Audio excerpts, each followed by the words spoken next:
One of the common questions I have coming to the extension offices is, should I mulch my tomatoes and why do it? Well, that's a good question. We're going to talk about that here.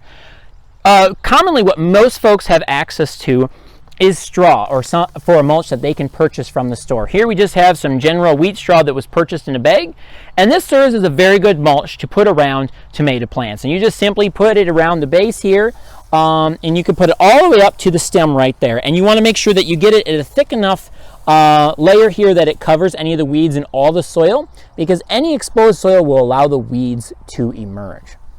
Now, some of the benefits of applying this mulch, like we just said, will keep the weeds out. It will keep any of the moisture that we've applied to the garden.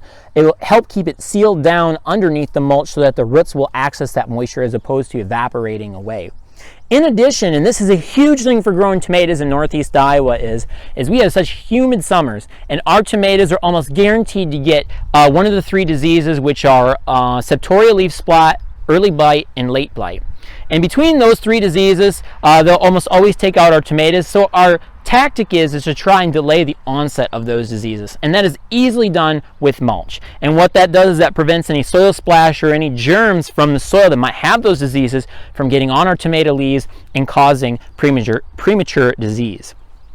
Now, there are other different types of mulches that you can use in the garden. You can use leaf mold. You can also use good old grass clippings. And this is also another common homeowner resource that you might have. The only thing I'd warn you about is not to use your lawn clippings if you have treated your lawn for weeds, because a lot of times those herbicides will transfer through the clippings onto the tomatoes, and tomatoes are really susceptible to that.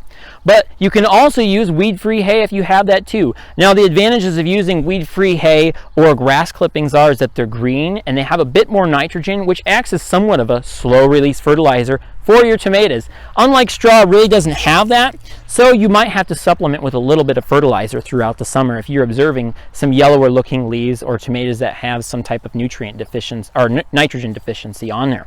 So I hope you learned a little bit as to why we would want to mulch tomatoes in the garden.